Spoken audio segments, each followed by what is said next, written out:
Everett Grant sat at a corner table in Maddox Bistro. He checked his watch for the third time, 7:20. She was 20 minutes late at 47 years old. Everett was the CEO of Grant Technologies, a software company that had made him very wealthy. He was also a single father to his daughter Riley, who was 16. His wife had died from cancer 8 years ago. Since then, Everett had thrown himself into work, and raising Riley. Dating had not been a priority, but Riley had been persistent. "Dad, you need to meet someone. You cannot spend your whole life alone." Everett had finally agreed just to make her happy. His assistant had arranged a blind date through a professional matchmaking service. The woman was supposed to be accomplished, sophisticated, a perfect match on paper. But as the minutes ticked by, Everett was ready to leave. Then he saw her, a young woman standing at the entrance. She looked to be in her mid-20s, blonde hair, wearing a deep red dress. She was pretty, but she looked nervous, scared. Even she was scanning the restaurant, her hands moving in what Everett recognized as sign language. She was talking to herself, or rather, signing to herself. The hostess approached her. Everett could see the confusion. The woman signed something the hostess did not understand. Everett stood and walked over. "Excuse me, are you looking for someone?" The young woman turned to him. Her eyes were a striking blue. She nodded. Then she pulled out her phone and typed, "Are you Everett Grant?"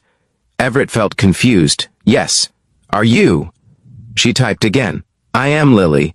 I am supposed to meet someone here. My friend set it up, but I think maybe this was a mistake." Everett understood immediately. This was not his date. This was someone else's. He should have excused himself, waited for the right person. But something about her nervousness, her obvious discomfort, made him want to help. "Would you like to sit down until your date arrives?" Lily hesitated, then nodded. Gratefully, they sat at his table. Lily pulled out her phone. She typed, "Thank you. I am deaf. I should have told them to pick a quieter place. I can read lips sometimes, but not always." Everett nodded. He typed on his own phone. "I understand. Take your time. Do you want something to drink?" Lily smiled. It was a beautiful smile. "Yes, please. Water." Everett ordered water for her. Then he waited. Lily typed, "My friends set this up. They said they knew someone perfect for me. But now I think maybe it was a joke." Why would you think that Lily's expression was sad? Because they do that. Sometimes set me up to embarrass me. Make me think someone actually wants to meet me, then laugh when I show up alone. Everett felt anger rise in him. That is cruel. Lily shrugged. People can be cruel, especially to people who are different. They sat in silence for a moment. Then Everett typed, "Tell me about yourself. What do you do?" Lily's face brightened. She typed, "I am an artist. I paint mostly abstract work. I also teach art classes to deaf children." "That sounds wonderful." "It is," Lily typed. "Those kids, they remind me that being different is not being less. It is just being you." Everett found himself smiling. That is a good philosophy. "What about you?" Lily typed. "What do you do?" Everett hesitated. He usually led with his title, CEO of Grant Technologies, but something made him want to be just himself. "I run a software company and I have a daughter, Riley. She is 16. Lily smiled. "You must be proud." "I am," Everett typed. "She is the best thing in my life." They continued talking, or rather typing. Everett learned that Lily had been deaf since birth, that she had struggled in school, that her family had been supportive, but the world had not always been kind. Lily learned that Everett was a widower, that he had built his company from nothing, that he still missed his wife, but had learned to keep living for Riley. 20 minutes passed, then 40. Everett realized he had completely forgotten about his actual date. He checked his phone. There was a message from the matchmaking service. His date had canceled. Family emergency. He should have felt disappointed. Instead, he felt relieved. Lily was typing, "I do not think my date is coming. I am sorry." Everett typed their loss. Lily looked at him, really studying his face. "Why are you being so nice to me?" Everett thought about it, then typed, "Because you deserve kindness and because I am enjoying talking to you." Lily's eyes filled with tears. She typed, "No one has ever said that to me before." Everett felt something shift in his chest. "Would you like to have dinner with me? Not as a pity thing, but because I would genuinely like to get to know you better." Lily nodded. "Yes, I would like that." They ordered food. The conversation flowed easily despite the typing, despite the barrier.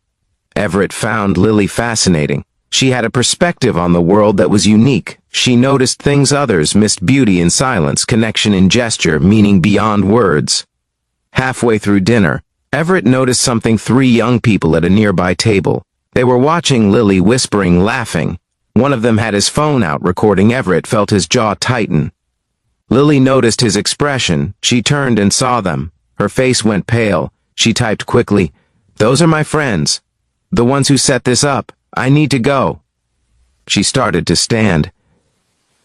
Everett reached across the table, gently touching her hand. "Wait, please let me handle this," before Lily could respond. Everett stood. He walked over to the other table. The three young people looked up, startled. "Can I help you?" one of them said, a smug-looking man in his 20s. Everett kept his voice calm but firm. "You can delete whatever video you are making, and you can apologize to Lily." The man laughed. "Who are you, her bodyguard?" "I am someone who does not tolerate cruelty." Everett said, "You set her up as a joke that says everything about who you are and nothing about who she is." One of the women spoke up. "It was just for fun. We did not mean anything by it." "Fun," Everett repeated. "Humiliating someone for entertainment is fun to you." The three of them shifted uncomfortably. People at nearby tables were watching now. The man tried to save face. "Look, man, we were just—" Everett cut him off. "I do not care about your excuses. Delete the video, apologize, or I will make sure everyone here knows what kind of people you are." The threat was clear. The man hesitated, then pulled out his phone and deleted the video. "Fine, whatever, now apologize," Everett said to her face. The three of them reluctantly approached Lily's table. The woman spoke. "Lily, we are sorry. It was stupid. We should not have done that." Lily did not respond. She just looked at them with quiet dignity, then turned away. The three left quickly, whispers following them. Everett returned to the table. Lily was crying, but she was also smiling. She typed, "Thank you. No one has ever stood up for me like that." Everett sat down. "You deserve to be defended. What they did was wrong." Lily wiped her eyes. "Why do you care? You do not even know me." Everett typed slowly, "Because in the last hour I have learned more about you than I have learned about most people in years. You are kind, talented, brave, and you see the world in a way that makes me want to see it better too." Lily stared at him, then typed, "Are you real?" Everett smiled, "Very real." They finished dinner, exchanged numbers. Everett walked Lily to her car before she left. She typed, "Can I see you again?" Everett did not hesitate. "Yes, I would really like that." Over the next weeks, Everett and Lily saw each other regularly. Everett learned sign language. It was challenging, but he was determined. Riley loved Lily immediately. She taught Riley to sign too. The three of them would have dinners together. Lily teaching them about deaf culture, about her art, about her world. Everett introduced Lily to his colleagues.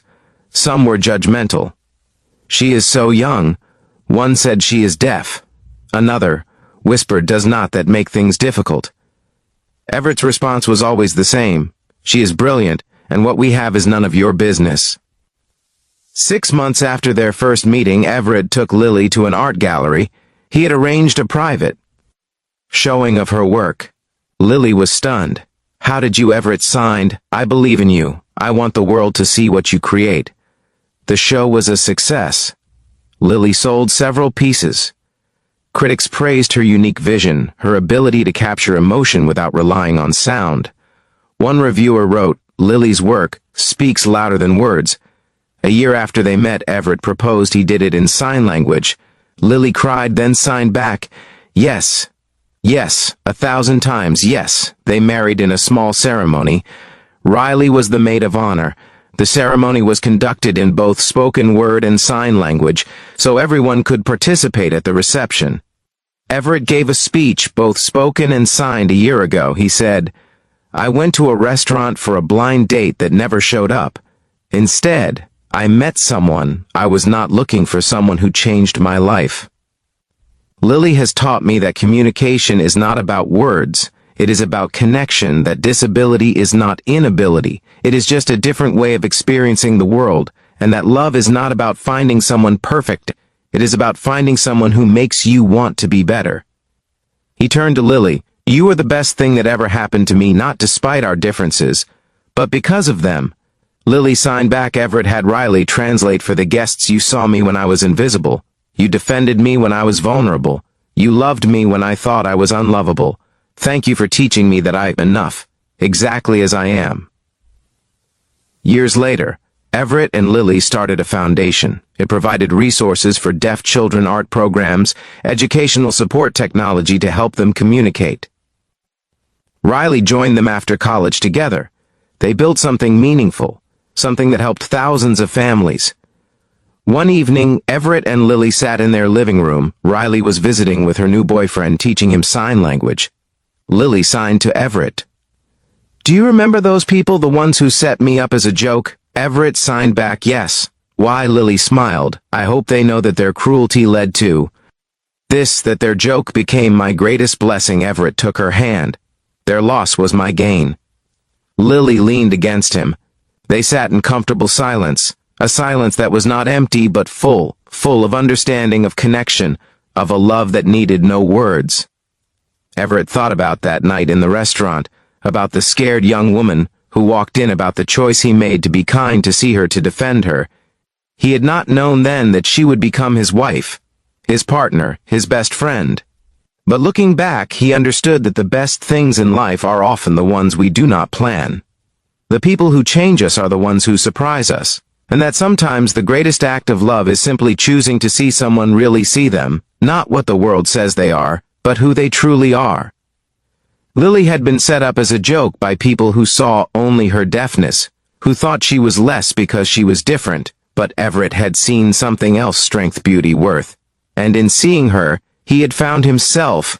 If this story touched you, please like and share it with someone who needs to remember that our differences are not weaknesses, but strengths. Subscribe for more stories about love, acceptance, and standing up for what is right.